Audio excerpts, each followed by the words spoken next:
Welcome to another episode of Bicycle Retail Radio, brought to you by the MBDA. I am Heather Mason. Thank you for listening. If you're a first-time listener, be sure to check out the previous episodes, do us a favor, and leave a review.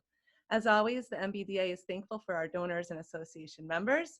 If you'd like to make a donation to the MBDA or become an association member, you can do so directly on our webpage. A special thanks to People for Bikes. They are continued to be a strong partner with the MBDA. They continue to advocate for the industry at large, and the entire team at People for Bikes is eager and committed to continuing to improve bikes for everybody. You can learn more at peopleforbikes.org. All right, today's guest is George Lee, a well-known retail expert with an unwavering desire to innovate, implement, and take every business and everybody in his environment to the next level. A bicycle industry career centered on strategic thinking, planning, and profitability. He is leading retail strategy and operations growth plan for Conte's Bike Shop, the biggest bicycle retailer business in the East Coast. We're thrilled to have him on with us today. And so without further ado, welcome, George. How are you? I'm great, thank you. We're having a good day. We just finally got issued our permits for our new Atlanta location like 20 minutes ago, so I'm pretty happy. Thanks for having me on. I love these insights every week. I typically get to listen to them while I'm riding my bike along the bike path for a gentle ride, and I'm very grateful for the way that you've helped really lift the communication to retailers, resources, and the MBDA. Thank you. Oh my gosh, thank you. So how many locations does Conte's have now? With the addition of Atlanta, we're up to 14 locations. Congratulations. Quite a whirlwind. I mean, how have things been this past, year with COVID and, a new position and... Yeah, it's been a pretty wild 15, 18 months for me. I've changed jobs during the pandemic. We have our two kids, 10-year-old, 5-year-old boys. The 5-year-old started kindergarten at home. My wife, Kendra, sits next to me in the office here. And it's been tough. I'm sure everybody can appreciate that. And the increase in the demand for bikes in the market has been phenomenal too. So there's just everything from all angles. But thankfully now things are starting to lift a little and seeing the light at the end of the tunnel. Kids are back at school and we're not bombarded with questions or children while we're trying to work at the same time. Yeah, I mean, working from home this past year, transitioning, and a new job, I can't even imagine.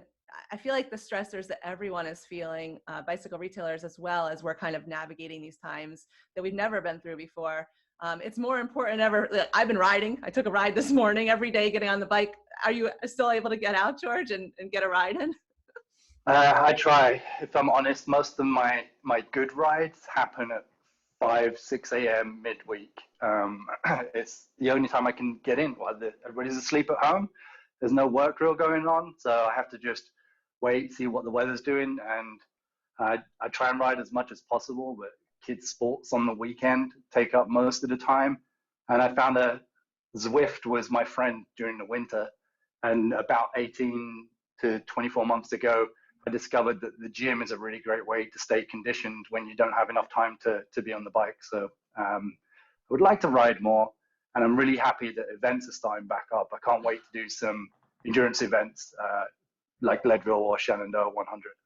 That's right up my alley. I'm with you on that for sure. Yeah. So, for our listeners, George and I were connected on LinkedIn. Someone in my network suggested you have got to talk to George. He has definitely just been in the industry for so long. And I got to know George a little bit better on his social feeds and through asking people in my network, do you know George Lee? And it's super clear to me that his guidance and insight is something that retailers need to listen to right now. There couldn't be a better time to have this conversation with him. And we had a quick conversation, George, remember just last week, and some strategy that we wanted to dive into on our call today. And I just thought before we really dive into everything to give listeners a little bit more about your history with Specialized in the last 11 months at Conte's. Can you share a little bit with our listeners? Yeah, I'm going to back up another 10 years before Specialized as well, actually. So 18 years old, finishing the equivalent of a high school education in the UK, loved riding bikes, had been riding bikes with my brother, and decided to take a year off education and work. Found a bike shop. I flipped open the yellow pages to bike shops, pointed at one, called it, got a job. And then really haven't turned back since. I've tried to leave the industry to get a real job in biology and audio engineering, but really, it comes back to one thing, which is every single day you get people coming through the doors of the bike shop who just want to have fun, and you're able to provide a experience, customer service, knowledge, some kind of transformational journey for them that just improves their lives. And that's really special. So I've never been able to bring myself to leave because of the people that I've worked with and the people that engage in the activity. So I worked in the UK at Evans Cycles for 10 years, and I worked with them as store manager, workshop manager, the head of training and head of retail operations. When I left to go and chase a dream of working in California with Specialized, we had 52 locations and over 1,000 employees. And I started when they had 5 franchise stores. So the growth experience was something unique and very special. I feel very lucky to have been through that. But when our first kid was not even born yet, I pitched the idea to Kendra, my wife, who entertains all of these crazy ideas. I said, hey, let's move to California. And she said, find a job and we'll go. Oh my and God, I found a job and we went. And I have to give complete credit to Kendra because she's just my rock and engages in every crazy endeavor that I suggest, which is fantastic. In my time in the industry, I worked in SBCU, Specialized Bicycle Components University. I helped lead the product education class, helped to develop the retail excellence class focused on operations and retail finance class, and then worked on a consultancy program, and then finished up my time working at Specialized as global retail operations manager, helping the teams around the world in Specialized's own retail executions to run their stores, finding the right people, digital resources, and physical resources in the shops. Last year, I decided, after not being able to travel for a bit and the prospect of traveling coming back up, that I really love that close connection with the riders and with the employees. Having to travel to Ireland or South Africa or Mexico to work was fun, but it's difficult at the same time. I wanted to find somewhere where I could roll out my door on my bike and within 20 minutes be in one of the businesses that I'm helping to run. And that's how I ended up getting a chance meeting with one of the owners of Conte's, and within a couple of weeks decided that it was definitely the right move, and it's been fantastic. The last nearly 12 months now have been awesome working with Conte's. It's such an engaged organization, wanting to grow, open to ideas. We are putting a pump track inside of the store in Atlanta, inside. I love David and Wayne, the owners of Conte's, have just been fantastic at saying yes to the most craziest ideas that I've pitched to them so far.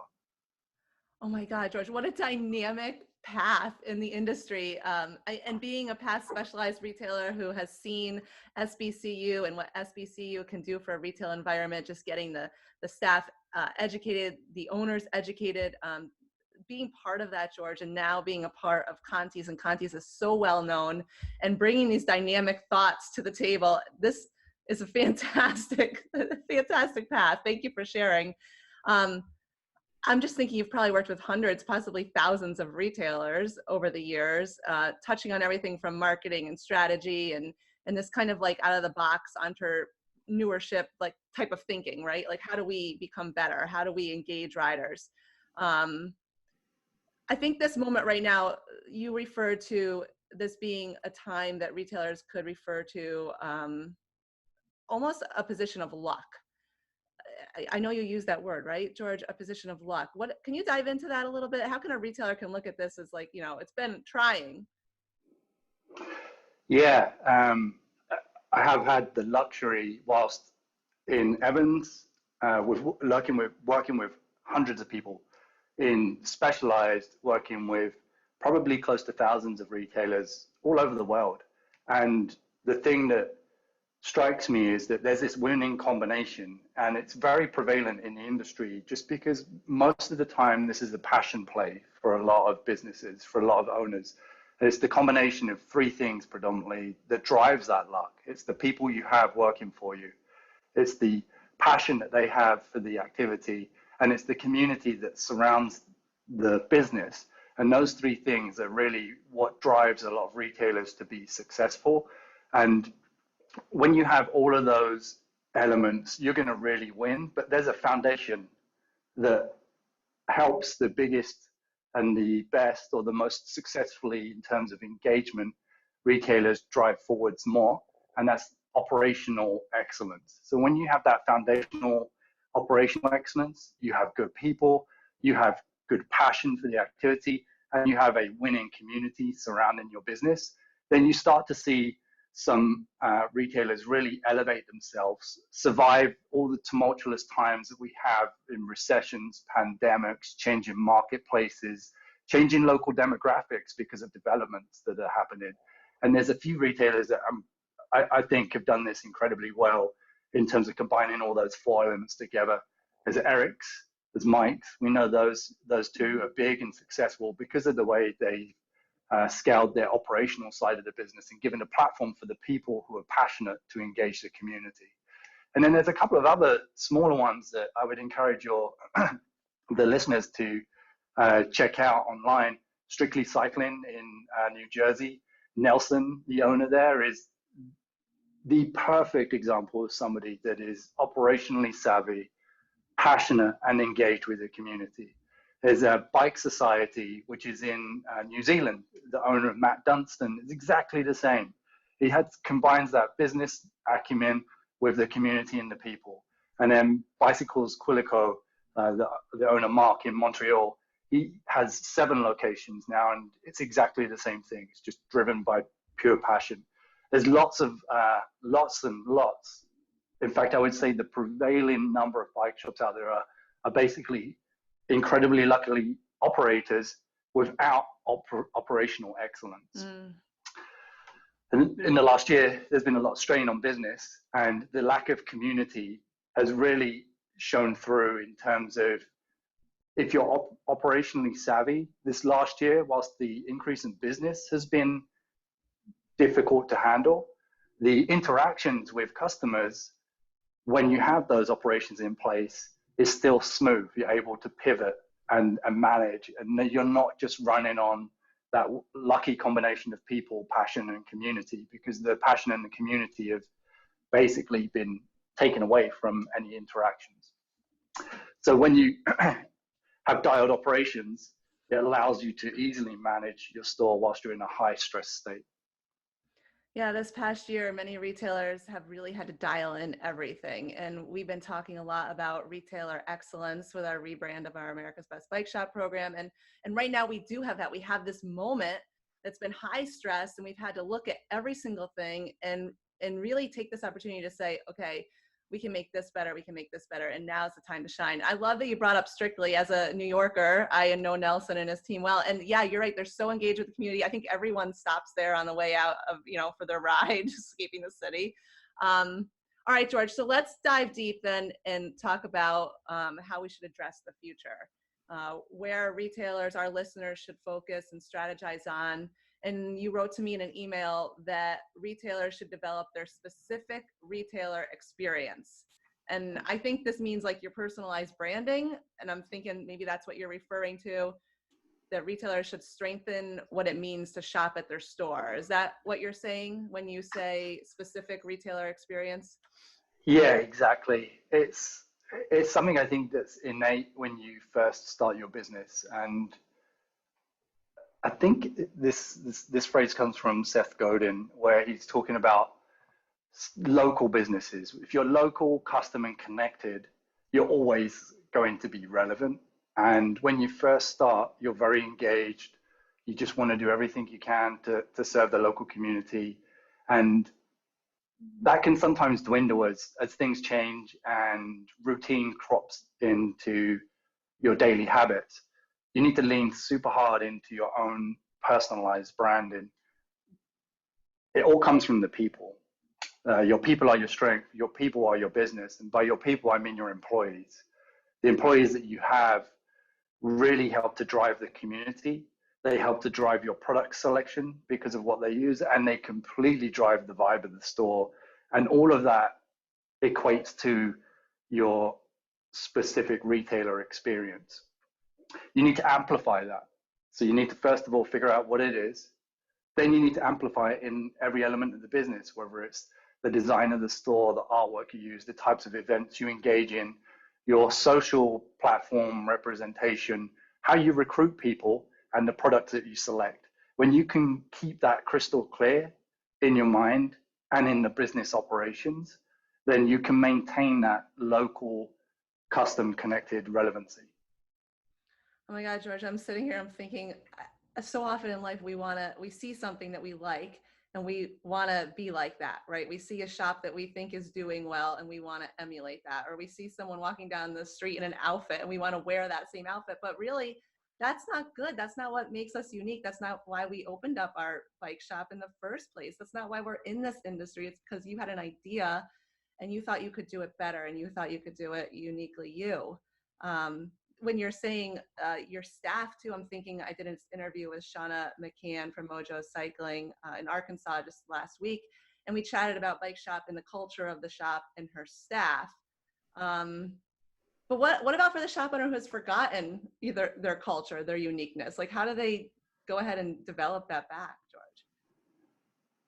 Well, I think this is like probably one of my favorite elements of working in this industry because it's the people. It's very rare you get to work in an industry where the people actually love the activity, the social elements, and the other people who are walking in that are your customers. There is no culture without people, and your people attract like people. I call it osmotic recruitment. It's a way your brand gets amplified when you're very clear about what your brand is about. So a culture and a vibe will develop off of your people and the way they interact with the local community. I think I've said people a lot. I think you get the point. I'm still on the osmo. That's not a big word you threw. Customers will, in this environment, customers will grow into friends because they end up riding with you, you end up sharing stories, they end up becoming incredibly loyal. And that's when you have a unique culture, is when your customers are engaged in the culture of the store and the staff. And that can be a scary thought to a lot of people because that's like handing over something to your team, but that's exactly how you do it.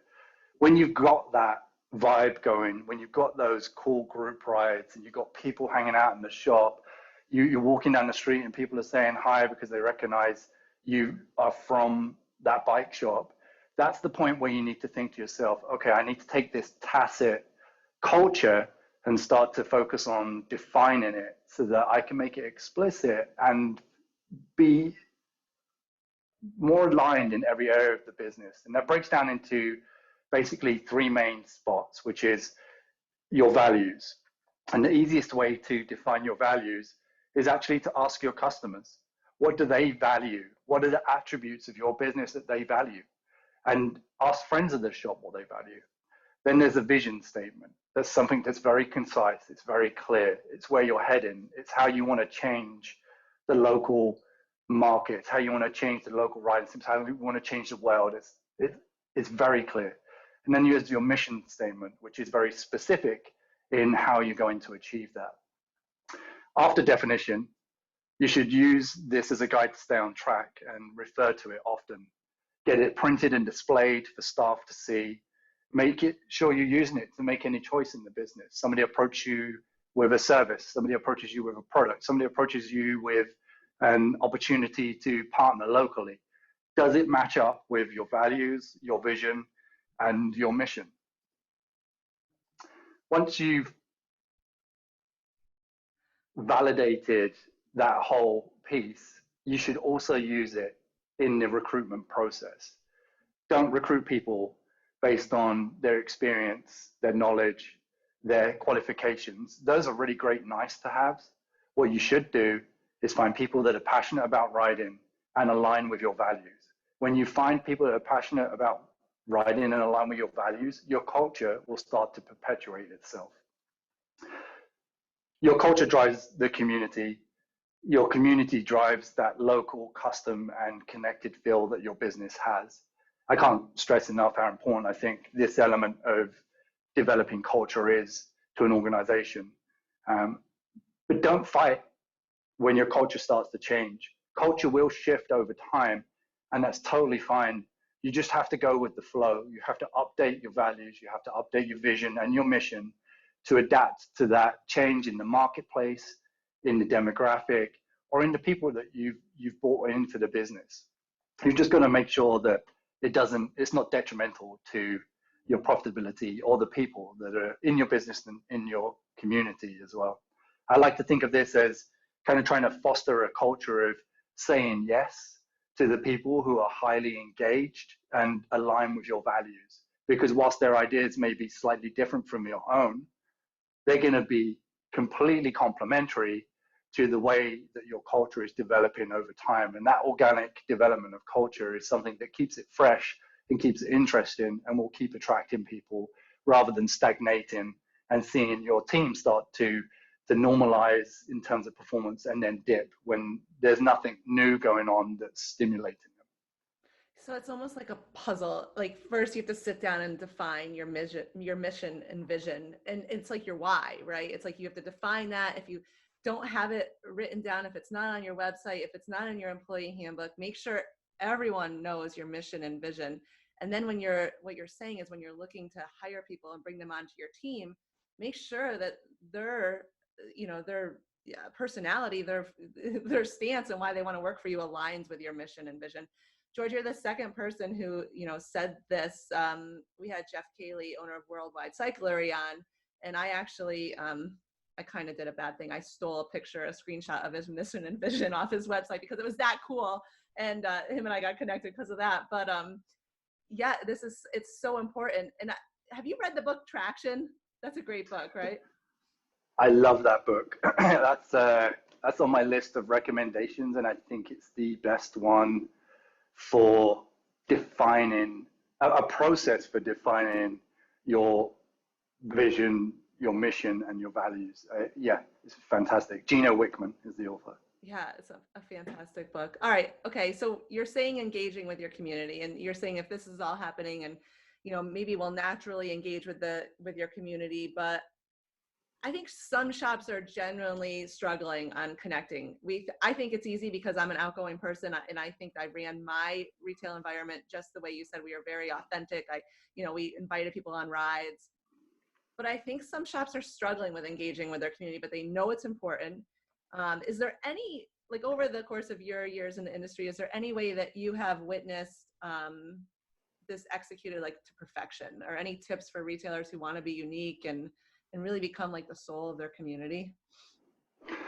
It's a good question. I don't know if there is perfection. I think there's just different levels of excellence, and it really just goes back to the mission and the vision and the values. Like as long as you're using that as your foundation and you're being authentic, then really the best tips is just care about the people in your community, be present, listen to them, and engage with their needs as a local cycling community. It's just like any relationship, it takes work. And the best way that you can help your customers, and I'll take a leaf out of Specialized book here. Specialized internally doesn't call customers, they call them riders. And I like that because I'm a rider, you're a rider, everybody that comes into the store are riders. We're all riders. There's not an us and them in that language. And I think that really helps to break down that barrier of seeming like a business and it being transactional. It's just care, be present, and remember that they're riders right in there with you. I'm going to diverge for a second, and you'll see why. I'll come back to it in a bit. Okay. Community engagement and doing it right is really about listening to the individual person and understanding what their hero's journey is. the hero's journey is a well-defined path and it's used in a lot of films, but it's relevant to success stories. And how you build success with somebody has been defined incredibly well in a book, and I forget the author's name, but it's called The Transformational Consumer. And in that book, they talk about you becoming a platform, your brand becoming a platform for transformation of people's personal health, wealth, and wisdom. Health in terms of quality of life improvements, giving people a reason to ride, giving them encouragement, seeing them attain goals with their riding or lose weight or increase their cardiovascular health. Wealth is about the riches that you can provide. That's not financial, that's social. It's about connections with like-minded people. It's group rides with food at the end. It's introductions of a new person riding to a group of people at the same level. It's building a platform for people to connect on. And then there's wisdom. The knowledge contained within a bike shop is phenomenal, from product knowledge to nutrition, service, fitting, where to ride, who to ride with, what events are going on. That is an incredible amount of wealth that, yes, it's available on YouTube, but when it's delivered personally in an environment that is fostering that, it's a very powerful way to do it. So focusing on clinics, events, training rides, these are all great ways. It's those three categories, health, wealth, and wisdom, that help to provide a transformation experience for a customer. So if we look at a rider who's going through that and you're providing the platform to do that, then that's how you do it. That's how you execute to perfection. What you do is up to how you framed up your values. When you see that success, you've really got to champion that. As long as your riders are open to doing it, those individual achievements are pretty special to everybody. And when you can make their individual achievements the center of your community, others see that and they appreciate those transformational journeys and feel inspired by it too. Building a platform like that to develop those social bonds is one of the most powerful ways you can become the heart and soul of a community. It's about brand loyalty, and those two things go hand in hand. Yeah, and so listeners might be thinking, oh my God, there's so much here. And there is a lot here, but really at the heart and soul of it is you and your passion. And, you know, for me, when I ran my store, I invited my customers out to Breckenridge, and we raced Leadville, George, together. And then we raced Breck Epic. And there was 30 people from upstate New York out in Colorado. And we made that happen. And it's something that everyone, talked about. And it really just, everyone wanted to do it again the next year. So it's a lot. But if you start simple, it's just about sharing your passion and really uniquely listening to each person that you meet and making a difference, a true difference in their life. But it's not just the person who owns the store or the manager, George, right? It's the staff too. So how do we get the staff, how do we develop our staff to be just as cool and be part of this? You have to engage them and understand what they need from working with you.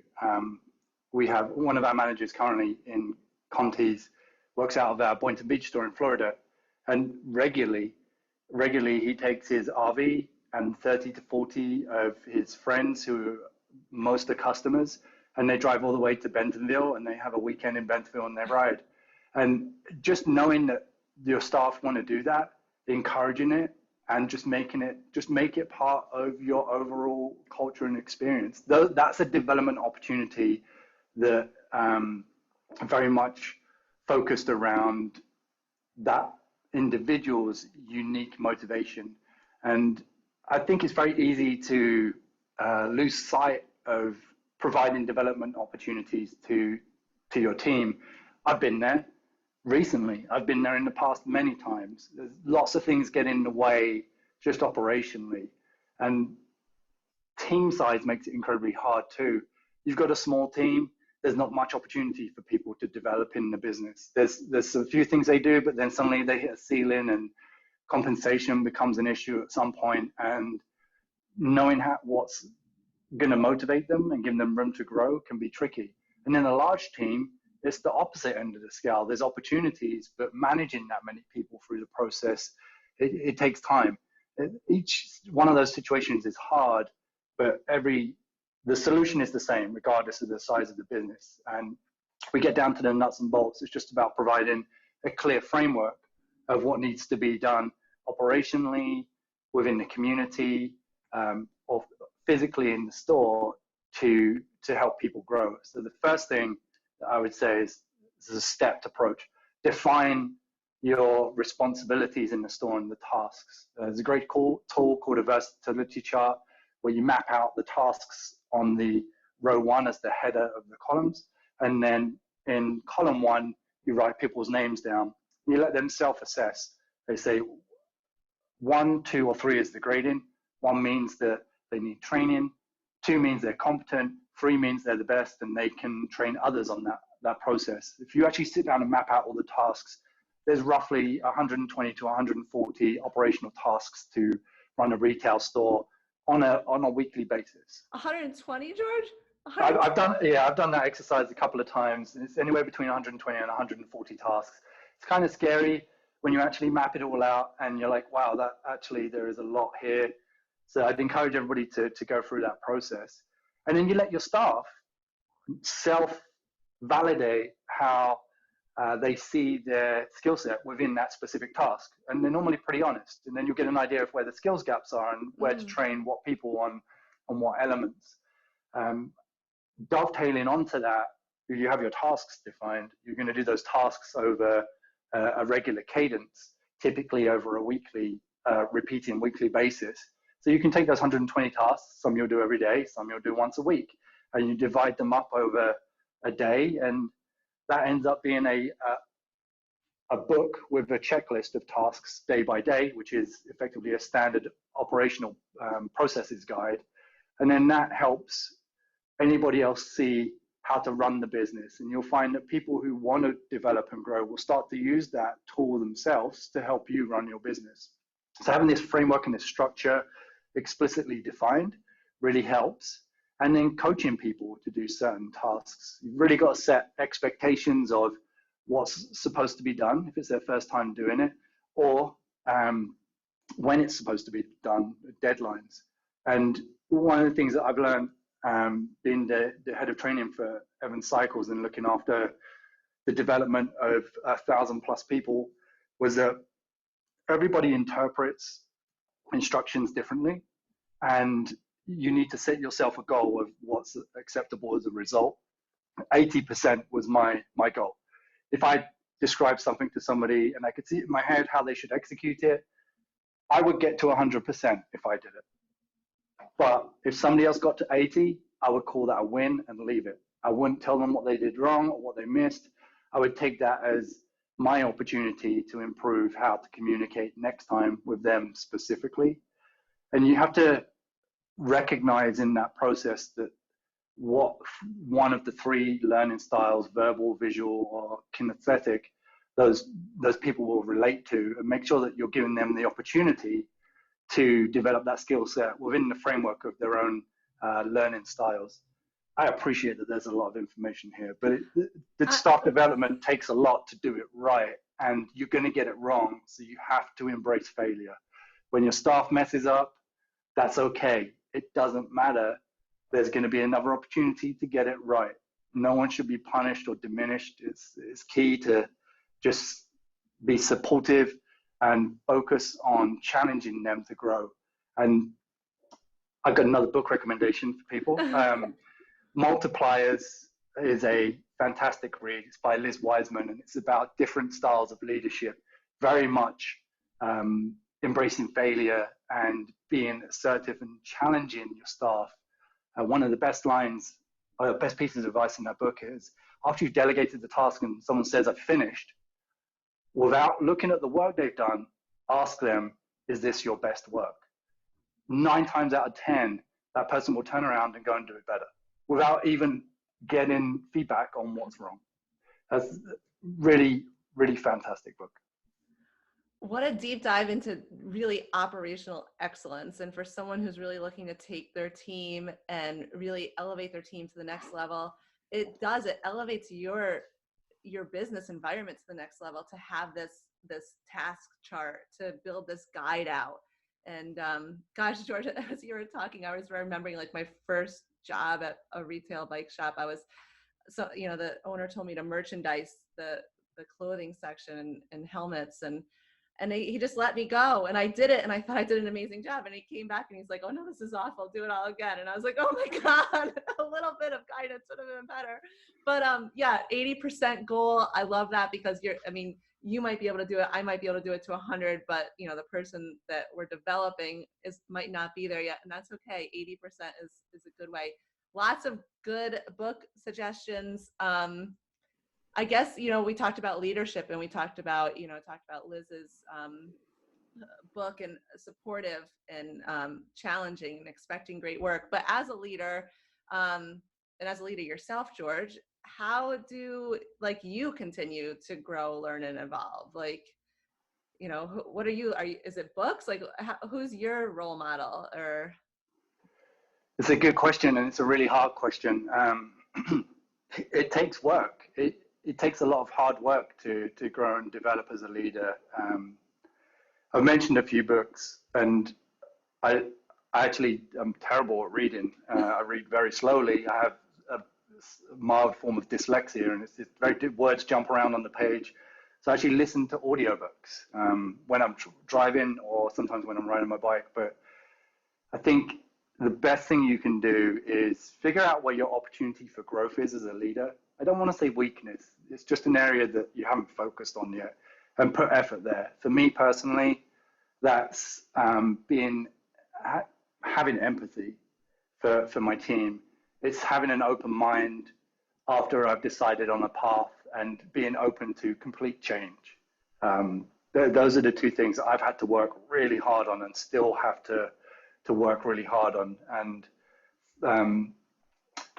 the empathy thing has been huge. Just remembering to just stop, focus on the person in front of you, listen to their needs, and understand their perspective rather than what you're trying to get them to do in a situation, or the path that you're trying to lead people on, and then adapt if you need to. That's been a real struggle, but I've had some really great successes on that. I'd say my reading, because it's listening, I would normally do in a car or out on the bike, and pandemic life has definitely got in the way of that. I haven't had many opportunities to listen to audiobooks while I've been at home, but I've got 4 great books that I've listened to out of 50 or 60 now. The first one is in order of preference. Multipliers from Liz Wiseman, already mentioned. Great Leaders Eat Last by Simon Sinek. It's about servant leadership. Primed to Perform, and Principles by Ray Dalio. That combination of 4 really, for me and my style, that really rounded out and made explicit some of the innate traits that I had, and helped me amplify and work on areas where I had opportunities to grow as a leader. And the last thing I would say in terms of leadership growth and development is make time to reflect on your mistakes as a leader, but don't dwell on them. Don't let them eat you up. Learn from them, change, move forwards better, and forgive yourself often. I love that list. Yeah, and I'm thinking, I'm definitely an audio book fan, and I do listen to a lot of podcasts while I'm running or riding. And yeah, listening to nonfiction, or surrounding yourself with people who are in different, similar roles but different roles, definitely always gets the mind churning, and I come out with some little nugget. I used to have this Saturday team meeting, and I brought the staff together, and I would, go over the greeting and the whole sales process. Do you believe in team meetings, George? Do you think, I constantly ask retailers, are you having team meetings? And I always get a mixed bag of answers. What's your take on that? 100% yes. Team meetings are fundamental for any team. It doesn't matter if you're a retailer or if you're a surgeon. You have to have team meetings. They provide your group with complete alignment. They provide you with an opportunity to enhance or redefine your thought leadership within in the organization. And they foster a culture of inclusiveness and collaboration, as long as they're done in an open format where discussion and an open, constructive discourse can happen, even if there's conflicting views. That's something that you have to foster. But doing a team meeting right is actually pretty hard. you probably know from doing this. I've had failures with team meetings where they're just boring and they're not relevant. You've got to keep them relevant. You've got to keep the agendas tight. You don't have to take up half an hour. It can be 2 minutes. It can be quick, but you've got to keep it tight to the vision alignment. You've got to make sure it's operationally relevant, covering any tactics that have been deployed recently or changed recently. You've got to cover results, and you have to include social recognition for the great work that your team has done within the group. If somebody's gone out their way to help somebody on a group ride who was struggling, if somebody did 15 cycle counts in a day and organized the whole back stock room, all of these things need to be recognized in a social setting, and a team meeting is the perfect place to do that. So it's kind of those 4 things: vision alignment, operational tactics, results, and social recognition. And then be completely genuine with gratitude coming from the heart when you have those meetings. It's people talking to people. It's not robots digesting information. Yeah, definitely the agenda and giving that positive feedback in front of peers, in front of colleagues is a big thing. Any input on frequency, George? Like I used to do every Saturday morning at 10 a.m. It was like standard, but any thoughts there, George? Yeah, definitely. I prefer with myself, I prefer a weekly meeting, and it really depends on the volume of business, the amount of people you have in your team, how often they're in the store. If you've got a small team and you're tight, maybe once a month will work.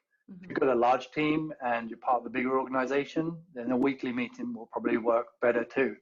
I like to combine a regular weekly meeting with the group with a 10-minute one-on-one with every individual as well. That combination works incredibly well.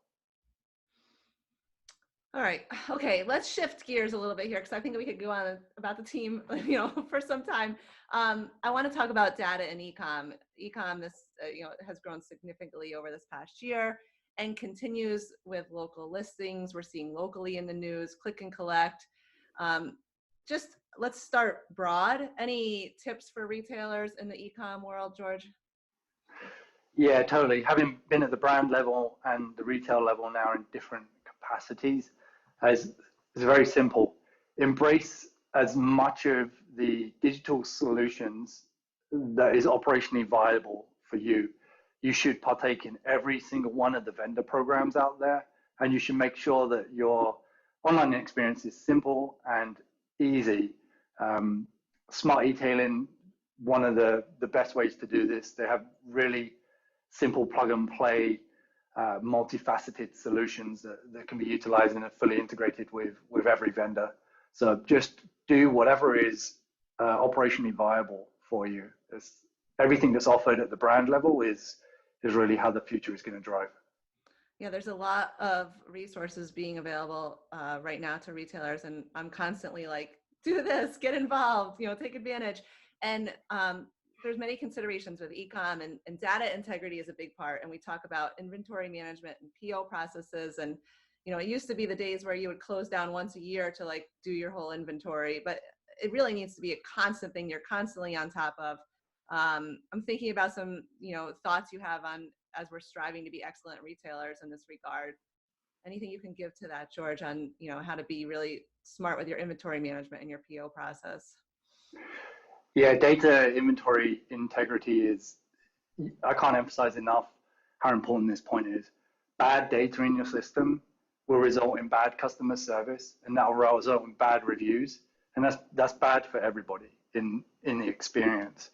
There's a few specific pain points when you're managing your data integrity when it comes to product in your stores. There's 4 specific spots. When you're setting up the order, when you're receiving the order, when you're labeling the product, and then when you're selling the product. Those 4 areas are where mistakes will happen, and that's the best way to mitigate it is to make sure you have everything dialed in those 4 areas. Dive into each one of those. If you're setting up an order, create a purchase order in your POS system as well, and make sure you're adding your purchase order number as a reference to the vendor order for quick and easier receiving. double check all of the product info fields when you're setting that up. If it's a new product or a product you haven't ordered for a while, you want to make sure that the UPC, the EAN codes and the cost and the retail are set up correctly and the item type is set up correctly. When you're receiving it, it's a process. It's the same every time. Doing line level validation against the packing slip, making sure that what is on the paperwork matches the PO, matches the physical product. Then you're validating that the cost you have in your system is correct, and you're validating the quantity that you're receiving is correct on the PO, and you're making sure that all of the UPC and the EAN codes are accurate too. That takes time. It's a massive pain, I get that, but it's essential for making sure that data is correct, because as soon as that data hits your POS system in a digitally connected world, that's available for purchase online straight away in most instances. This one is super obvious, label printing. Just make sure the right labels end up on the right products, because this feeds into the fourth point, which is the selling of the product. If it has the wrong label on it, you're going to sell the wrong product. Then your inventory is off. You'll have a blue item in stock on the computer, but you'll physically have a red item in the store. Somebody orders the blue item online, you only have the red item. It's bad customer service. When you're selling and that negative inventory message pops up, don't ignore it. Tackle that as soon as possible. Over time, those negative inventory items or the auto ads or however your POS system works will end up creating a complete discrepancy in the inventory that you have in store versus the inventory you digitally have in store. And then you end up with the wrong product displaying on your e-commerce platform and poor customer service. 2 tips here. Train your staff to avoid typing in the description to find the product, and train your staff to avoid using dump codes as shortcuts when they can't find the product's item ID. Those 4 items, setting up an order, receiving the order, labeling the product, and effective selling, are kind of the key way to keep your inventory balanced on a continual basis. And then we jump back to cycle counting. So the best way to do that, once a year, I still would recommend you shut down your store for half a day and count the whole store. Then you should be doing regular cycle counts on key categories: helmets, shoes, locks, lights, so that those are kept neat, organized, and tidy. And I would highly recommend counting all the bikes once a week. Yeah. Every week, stop, cycle count on the bikes. It is a lot of work, but in an age where your product information is showing up on a brand's website and your information is showing up on your website, the focus on data integrity, I can't emphasize it enough. Yeah, this is such an important spot to slow down, take that deep breath, maybe put a specific employee on it, but not hit a problem and be like, oh, I'm going to come back to this later. It's really a spot where we have to really, everything's connected, everything's talking to each other, and you really need to be very keyed into what's happening. But what happens when we, I'm a bicycle retailer. I'm a manager, I'm a buyer, I'm an accountant, I'm a marketing person, now I'm supposed to be an ecom master. I'm supposed to be really in tune to, maybe I'm not even good with computers, which I'm not actually personally, but like what happens when an issue arises? We can't put it off. So what's the action plan, George? Like what happens? Well, first thing, use those support services. Hit your vendor up, and I love the support network at Smart Etailing. They'll help you straight away. If you pick up the phone or send an email, help is there in an instant. That's your first point of call if it's digital. But really, a problem arises because of 2 situations. It's a novel situation that there's no learned recourse in place, or a system is breaking. So within those 2 pieces, you've really got to define the root cause. Is it a process that's an issue? Is it a system you're using that's the issue? Or is it a person that's causing the problem? And then you need to decide if it's an individual or a systemic fix that needs to happen. If it's an individual fix, a one-off, because somebody didn't know a process, deal with it, move on. If it's a systemic problem, then you need to set time aside. You quite often spend a lot of our time in a reactive state in bicycle retail, and dealing with systemic problems, which will impact your business in the long term, even though it seems small on the day and the time. That slow, gradual build-up can create massive customer service issues in the future. When you identify a systemic problem, put time aside to solve it more holistically. And, you know, if you're the owner of the store, take the morning off, take the day off, and focus on figuring that problem out. The shop will be there, your team will be there. You don't need to be there every single day. That's high level. That's how I like to approach tactical and strategic problems. Yeah, it's definitely, you're right. The team at Smart Detailing is fantastic too. So I'll definitely speak to that as well. You know, we talked in the beginning, and I can't believe we've almost been talking for an hour. I'm just going to keep going on with you, George. I hope you have time. That's fine. We talked about the customer journey and engaging community, and you know, really taking that moment to look at the person in front of you. Any thoughts for retailers who want to stay really involved in this customer journey and be really relevant within the customer journey? We live and work in, I would call an incredibly complex system. And when you take a moment to step back and think about it, and I've had that luxury working in SBCU to do that at a high level with retailers taking out the store for 3 days, it's really exciting to think about the business from that perspective, because you can often get stuck in the weeds. And everyone wants to make the idea of the customer journey simple, but it's not. It's very complex and diverse in its entirety, and you need to know how you fit into it. You can boil down a typical customer journey into five phases that may happen sequentially or may happen out of sequence.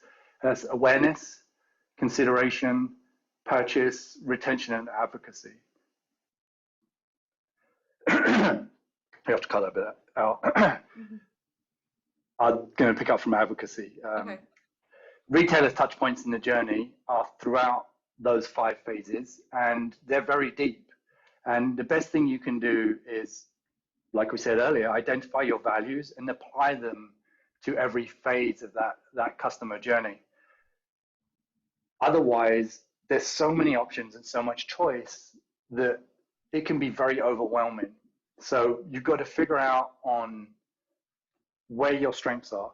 Most retailers in our industry have the purchase phase dialed. The experience in the store is normally top-notch, driven by those people, passionate people in the community. You need to really focus, I would suggest, on retention within your values. And retention is about, how do you get that person back? What are they coming back for? Is it service? Is it rides? Is it product information? Is it a connection to a similar cyclist who has similar goals? And another area that really needs a lot of focus is on awareness. Awareness is being in the marketplace and in people's peripherals so that they go to you when they're starting to consider to purchase, and making sure that everything you do is framed up within your values, because then if people see it and they resonate with it, when they visit you, it's going to be a very genuine experience, and that helps to create brand loyalty. Use whatever digital platforms in the customer journey brands provide you with for helping you with awareness and consideration. Click and connect platforms, lead generation tools from all the brands are fantastic, because that reach is making their product at a national level available at a local level, and they've got more power and more connection to the wider community than you do as an individual shop. They're genuinely trying to hand over that relationship to a business they trust that is small, local, custom, and connected. George, I'm hanging on to the topic you brought up, is keep these customers coming back. So you're, you know, the bicycle retailers in their store, you're ringing someone out for their new bike, and we're now thinking, okay, how am I getting that customer back? How am I keeping that customer engaged? How am I making sure this customer is a cyclist for life? How do we do this? Like, just as everyone's talking about it, like, let's keep these new cyclists engaged. Like, where do we start? It's simple, right? Maybe. I actually think it is simple. It's a relationship. A relationship takes work, and there's different things that are going to motivate different people. When you put everything you do in the retention phase of the consumer journey into the store and it's visible, then people can pick and choose what they want to be involved in. Better still, make it an active part of the engagement. So if you're retaining somebody, they're staying engaged with your business, either on digital platforms or in real life or visiting the store. So reaching out to people when it's right to do so, when it's timely, it's good. But before they leave the shop, plan their next visit. Simple tricks like scheduling the new bike checkover before they leave the store. Only about 3 out of 10 bikes sold come back in for their 2 to 3 month checkup. It's so low. And that's somebody that's, you know what bike they bought, you know when they bought it, you know their contact details. You could pick up the phone today and call the 3 people that bought a bike 90 days ago and say, hey, how's your bike going? Come back and let's check it over and make sure everything's going okay. By the way, have you been riding it? Where have you been riding? And you've really got to build that relationship. Lots of people are scared to reach out to the bike shop for that. I'm sure everybody has a very engaged community, but really those are the ones that are extroverted and go the extra step to actually connect to the bike shop. There is a pool of people who you know what they bought, you know their contact details that you can reach out to, and it's super easy. It's one of the best ways of increasing retention is just outreach, and ideally before they leave the store, planning their next visit, inviting them for a ride, setting a day and time for their fit-in appointments and a day and time for their first bike checkover. Don't wait for them to come back. Actively look for ways to invite them back. If you have your values defined and the events and rides communicated in the store, it's a very easy, natural, not creepy conversation to have with a customer. Not creepy. George, I don't know if you're seeing me, like, all right, so for our listeners, we're on a Zoom call doing this podcast and I'm like taking notes as George is talking because George, I think you just said is gold. You said schedule the 90-day checkup while they're in the store before they leave. Like, especially when we're scheduling service, a lot of shops now are scheduling services out because they're so busy. This is a gold tip moment right now. You should definitely be pre-scheduling and getting your customers already committed to come back and visit you in 90 days. And at that time, they're going to need maybe the pump they didn't have at home, or who knows now, maybe they need another tube or whatever. It's a great opportunity to check in with them. And you can do that for fit services too, George. Awesome advice there. Okay, for retailers walking into their store today, and you turn on the light, that rubber smell of rubber hits you. What is one thing that someone could do today that would be the most profound change? That's a big question, but I would say having the luxury of working with so many retailers, walking into a bike shop wherever I am, if the opportunity arises, or walking into any business, to be honest, the biggest opportunity for profound change is that first initial interaction. Smile. I mean, once we can take masks off, which some states you can now, and some of our stores do, smiling at people is huge. Just being friendly. At the end of the day, we are in a people business. Customer service and people are at the center of everything we do. We happen to be cyclists. We happen to sell bikes, but really we're a people business. It's very simple. People walking through the door are there to have fun. You should foster an atmosphere of happiness. Make it an enjoyable experience. It's been a really hard year and a lot of the people on your team are probably burnt out. You need to remember that it's just bikes and bikes are fun. Yeah, I mean, it's amazing what we're doing, right? We have the opportunity to change people's lives and bikes are absolutely amazingly fun. George, when we chatted about a month ago, I think you mentioned that, it's been a trying time, but there's some distinct areas that retailers could find success now. And I think you mentioned service menu and pricing. Is there something there that retailers could focus on right now to find some additional successes with? Yes.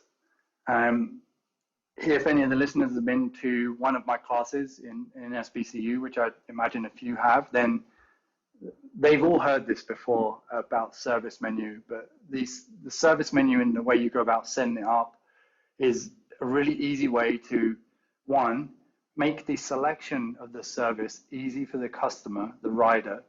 Two, help the staff member feel less pushy when recommending the service that they need. And three, increase profitability in the business. You need to make your menu easy to read. You need to focus on selling what your average customer needs the most.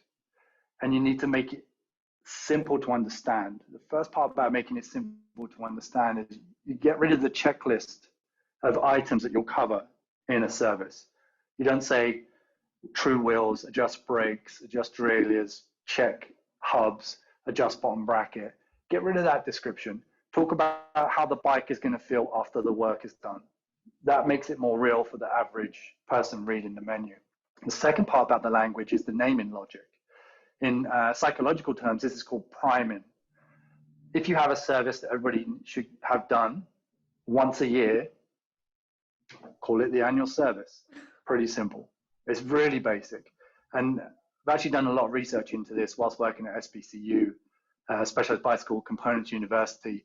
If anybody has access to SBCU, hit them up about the service menu I helped create while I was there, and all this information is there.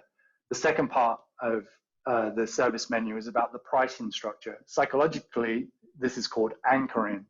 So you want to reduce the sticker shock that some people have of the services. So it's, we can go back to restaurants now and eat and drink. You walk into a restaurant and you want to buy a bottle of wine with your meal. If you look at the menu, and on the menu there's a $100 bottle of wine, a $60 bottle of wine, a $50 and a $30 bottle of wine, you're more likely to buy the $50 or the $60 bottle. It's less likely to buy the $100 bottle. If you go to another restaurant and it has the same $100 bottle, but you have a $50, a $100, a $200, and a $500 bottle, I guarantee you that that business will sell more of the $100 bottles. They'll hardly ever sell that $500 one. The price hasn't changed, the product hasn't changed, but the perception of value has, and that's what anchoring does. It helps people fixate on a big number and then perceive the value in the rest of the list. So when you combine your pricing structure on your menu and your naming logic to be relevant, it makes it so easy to help riders self-select. You just ask the question, when was the last time you had your bike serviced? 80% of people are going to say a year ago. You say, I recommend the annual service. Something I've been teaching in SBCU since 2013, and I know hundreds of bike shops over the US and globally have implemented it, but it's super easy. And on average, this is going to yield you a 2% bump in your gross margin. Wow, there's so much here. It's not just put a menu up and price your services like the shop next door to you. And also don't run the $9.99 tune-up, right? We don't want to devalue service, right? Yeah, we definitely don't want to devalue service.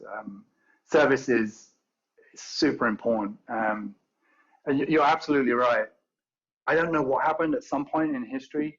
Somebody decided that $95 was good for a service, and then everybody else checked them out, set their price at $95, and suddenly the whole country was at $95.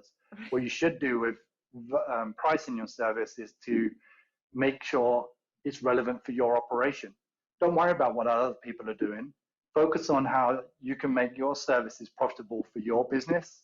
Once somebody's walked into the store with their bike, it's highly unlikely they're going anywhere else. As long as the selection of the service is easy and the mechanics knowledge comes across and they're friendly, that service is going to happen. Your staff are all professionals and they've dedicated decades to the trade and developing their skills. And time is money, yes, but more importantly, knowledge and experience is money. So just because it takes you 5 minutes to change a tube doesn't mean you should undervalue that. The person that came into your store doesn't know how to do it. They're coming there for your expertise. You don't see doctors undervaluing the services they provide, and they've spent decades honing their skills and their trade too. What is simple for you is not simple for others, and that's why they come to you. That's why they trust you. Service is your biggest differentiator and should be considered the jewel in your crown.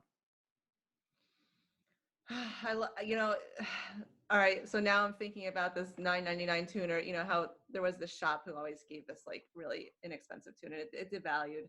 But what about the discounting, George? You know, a lot of customers come in, and hopefully not now because we don't. You know, obviously shops are charging even above MSRP in some spots. But how can we get away from? You know, how can we be okay saying no? It's such a hard thing. People want the club discount or the bro discount or whatever.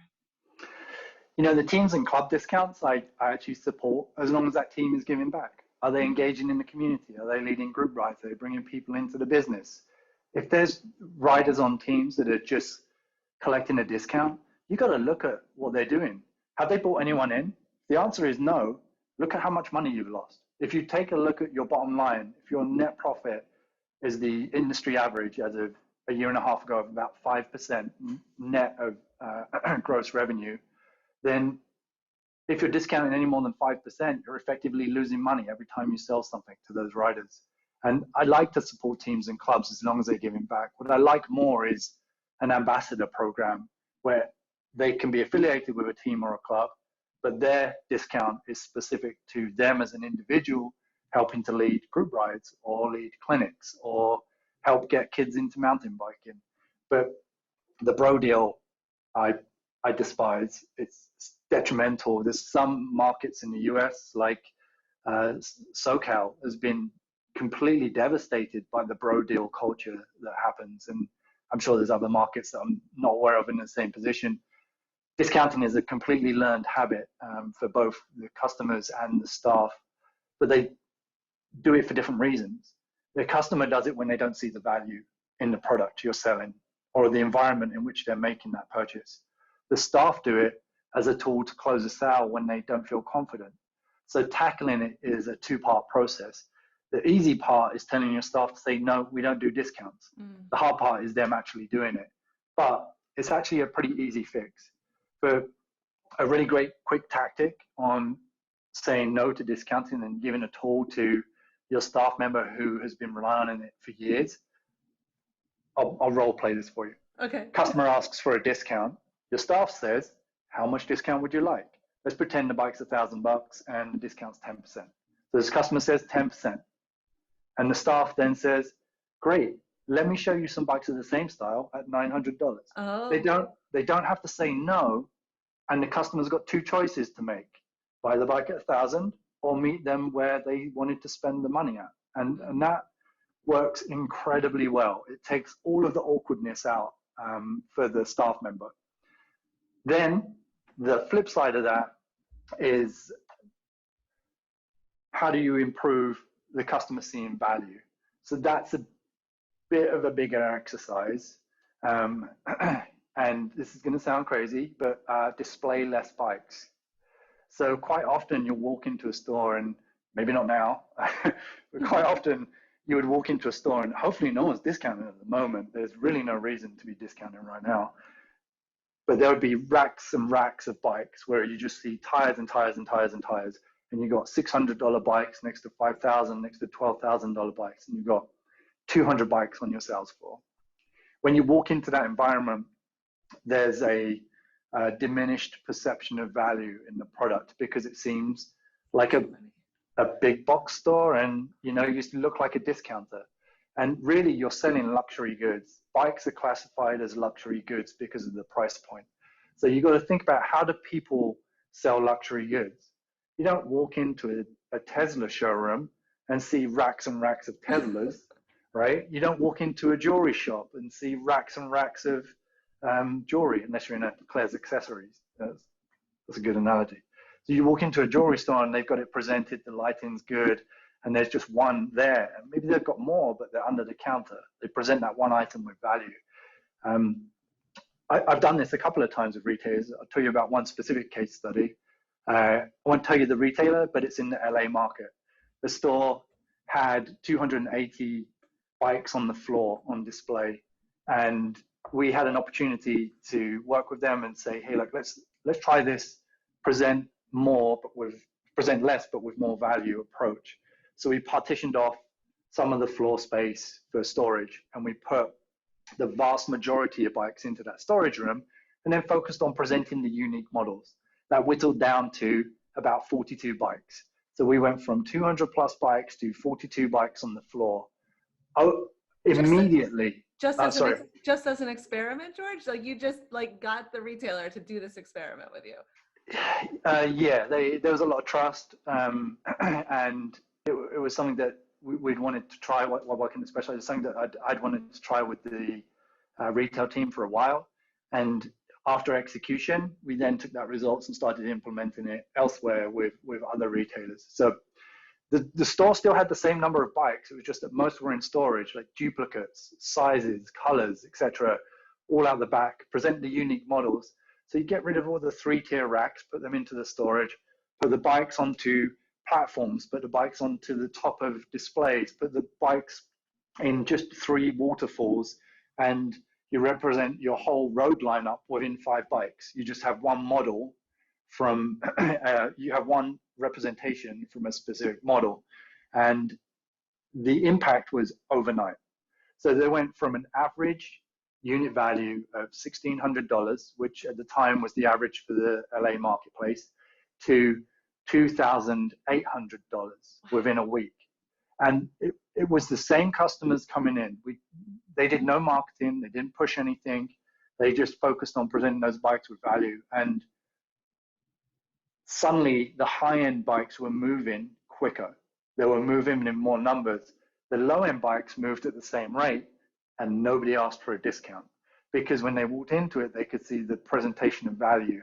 So easy fix, a lot of work, 2 parts: help your customers, help your staff interact with the customers by asking those questions. How much? Let me show you a bike at this price. 2, create storage in your store and present less bikes on the sales floor with more value. And that is the tried and tested method I've used to help hundreds of retailers stop discounting now. Some really great stuff there, George. I just want you to come visit every single retailer and just help them through these things, because this is fantastic.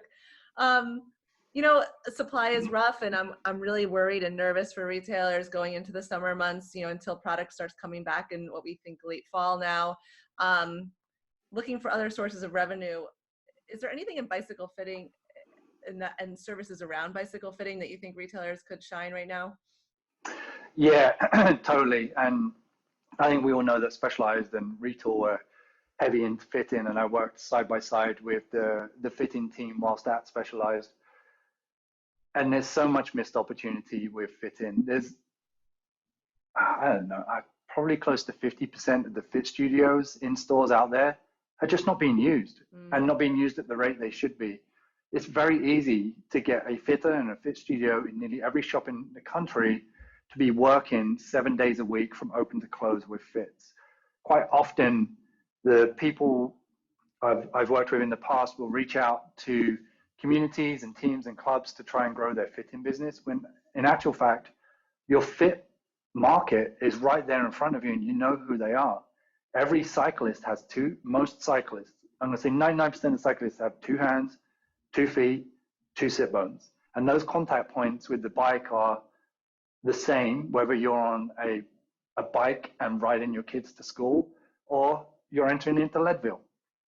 The same service is needed in every situation. We did a survey while I was at Specialized, led by Retail, and they found out that only about 5% of the people that bought bikes from a store with a fit studio knew about the fitting service when they left the store. Yeah, so just telling people about it is the tricky bit, and make sure you have a sequential process set up.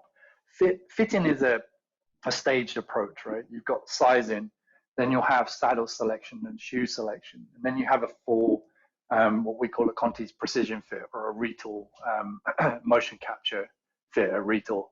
And each one of those layers builds on somebody's kind of fitting passport, if you will, to understand what they need to be comfortable or perform well on a bike. And just telling people about it is key. The best way to measure how successful you are is to take all eligible bikes that you've sold, so everything excluding kids and folding bikes and trikes, maybe trikes, and then see how many fits you've done. So if last week you sold 10 bikes and last week you did 5 fits, you're at 50%. Your goal should be 70+% of some kind of fitting service, whether that's custom footbeds, saddle selection, cleat setup, sizing, or a full fit. Use that ratio to measure your success. And it goes back to the other point, like how do you plan that person's next visit? Give them a reason to get that fitting done. Many stores and Retool also suggest this to a really great tactic. If you have your fit menu and you have, let's say you charge $50 for a sizing, increase that $50 for a sizing to $150, but give a $100 gift certificate towards your fitting program away with every bike. This helps to, one, you'll have people pay $150 for your sizing services, guaranteed, but you'll also have that hook for those new people. And if you can do that as they're purchasing the bike, and on the back of that gift card, you can got a little date to schedule that sizing appointment in, then that's fantastic. That is a really great tactic to help the consumer see your services and get them back into the store. Oh my God, George, that's excellent. All right, rewind. Listeners, here we go. So you're going to do $150 for your basic fit, and you're going to give a $100 coupon off at the time of purchase, and you're going to make that appointment before the customer leaves, and they're going to come back and they're going to be stoked on the fit, and they're going to have that aha moment, and you're going to get to talk with them more, and next thing you know, you're selling shoes and pedals and all the other stuff if you didn't already. So George, fantastic advice.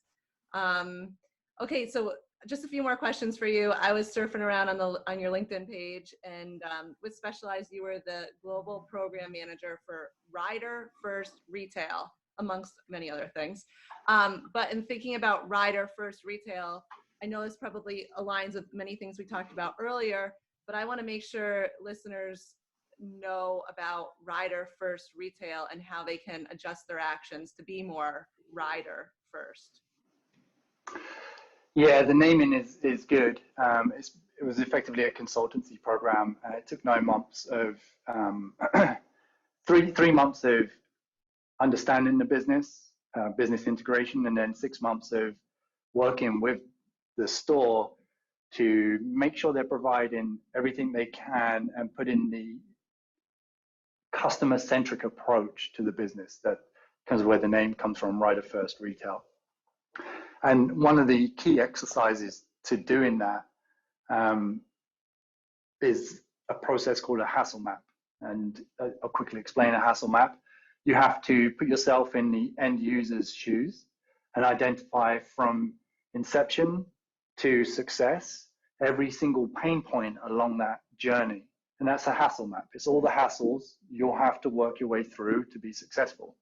So I've done this exercise quite a few times in classes at SBCU and in the Rider First Retail program. And it's a fantastic tool for figuring out what solutions you can present as a service or as a product to consumers in that journey. And focusing on transformational experiences and culture within that hassle map is how you can make the customers the center of your business. And you should always stop and review the market and the retail landscape and adjust. And I would suggest, and I do this, once a year, taking a day off of regular operational work and just hassle mapping your current experience. Where are the pain points that have cropped up or seeped their way into the business that you can solve? And then if it's a solution that is you can commercialize, how do you make sure that it's relevant, genuine, and enticing to your customer base? You should always seek help, right? Contracting industry experts, consultants within our particular industry is fantastic. And there may be some sticker shock with how much some of them charge, but quite often their eyes on your business and their questions about your business will frame it up in a way that you haven't considered. And having an open mind and going into those types of exercises with your team as well. If you include your staff, it's a very powerful experience. Will always hone you back into putting the rider first in your retail business. I like to stay on top of things that are happening in the industry. So you should all join the MBDA if you're not already signed up, and you should subscribe to Heather's podcast every week because it's awesome. But ultimately, the best thing you can do is just listen to your customers, listen to them, and don't be scared about asking, how can I improve my business? What your best customers that come in all the time, they may not want to voice their criticisms or their suggestions. Maybe they do, and they're fantastic people, but the vast majority won't. Ask them, hey, I know you come in here every week and you come to the rides. What would make it better for you? What could we do to make this more enjoyable for you? And then do it. Yeah, that sounds so simple, right? But how many times have we actually asked our customers, what do you really, what would you really like? So that's a great thing. I chore everyone with who's listening to do that, in the next week. Ask your customers. All right, George, if you had a crystal ball, any thoughts for the future and how retailers can find success? Yeah, I've always, I've always struggled with this. And I think over the last 5 or 6 years, it's just become more and more apparent as the kind of scary nature of the way the digital world was changing. First, there was online sales, and then there's direct to consumer sales. And there's so much going on, and everybody's always like, there's change. But ultimately, I think the winning mix is how you do it. Just make sure you have those 4 things identified and managed: people, passion, community, and operational excellence. If you do those things right and you're a local, custom, and connected business, you'll be relevant forever. All you have to do is adapt to the changing operational landscape around you. I don't think that will ever change. People gravitate to people. Cycling is a social activity. And if you've got the right people who are passionate and engaged community, and you're being as operationally savvy as possible to give the best, smoothest experience to everybody, you're always going to be relevant. So my crystal ball is hunker down on what you're doing well. The brands are going to lead a lot of the development in the next digital phase just because they have the resources to do it. Having come from the brand level, I know that they all have the rider in that local relationship in mind. Some brands are going about it differently to others. Just align with the ones that are working in your best interests, and they will continue to work in your best interests. People will still need good, trustworthy, and engaged local businesses to do it, and the brands are relying on you to do that. So I would just say, just refocus and listen to your customers. Finally, you should consider any acquisitions that enable you to continue what you're doing and what you love. Being a small business in a vastly changing landscape in terms of structure and resources, you should, if the opportunity arises, start to consider joining a larger organization. If there's a chance for an acquisition and you get to continue doing what you love, get a payout and join a larger, more organized, focused team, then that's definitely something you should consider. And that's something that I'm trying to do along with David and Wayne, owners at Conte's Bike Shop, is help enable our store and our culture to grow, but also help those smaller businesses that are really struggling to see a future with the changing landscape join a team that is focused on the people in the business. Yeah, it is a changing time. And yeah, we can't see that as a failure. If that happens, if an acquisition happens, we can only see it as a continuation and another chapter and another opportunity. And just keep, focusing and listening and being a trustworthy person. All right, George, this is the big one. This is the big final question for you. We have made All right, I'm ready. All right. So Bicycle Retailer Excellence Awards are happening, and the People's Choice voting will start in June.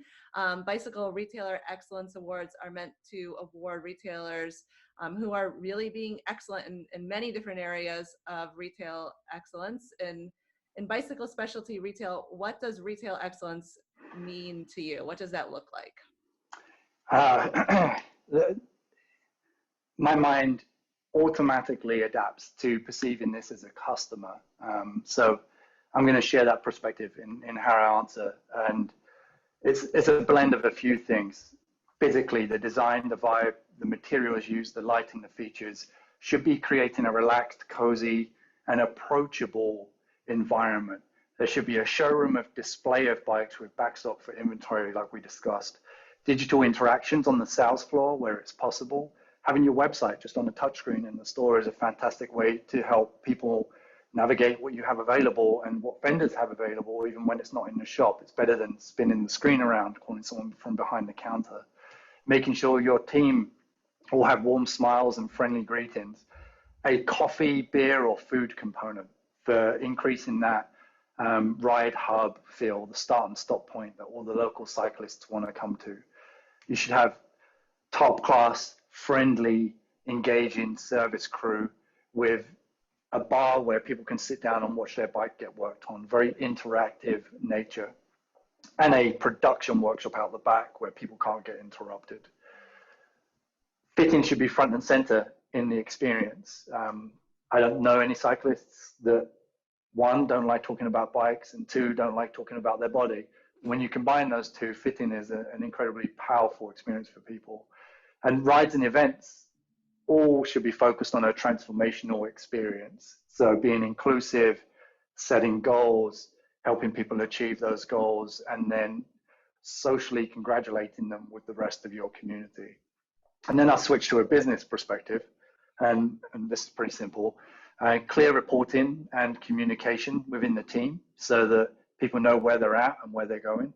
Define tasks and deadlines so they know what to do to get to where they're going. Development opportunities so they know how they can grow and flourish within that framework.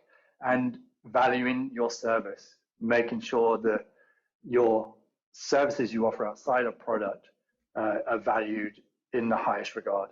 And to me, if you can get that mix right, then retail excellence has been achieved.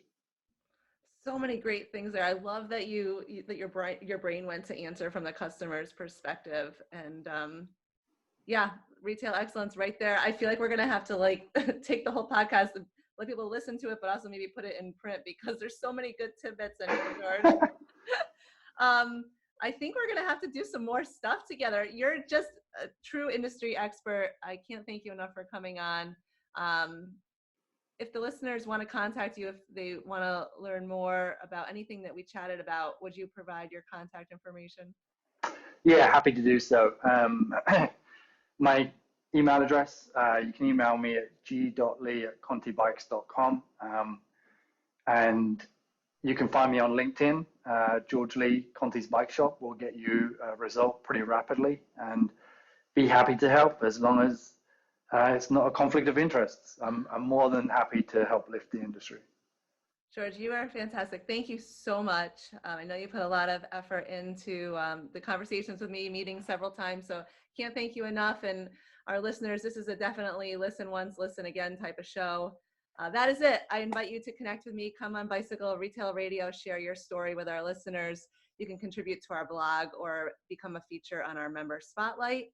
Lots of love for our industry. There's lots of great webinars coming up, lots of member networking meetings every Monday. Please come.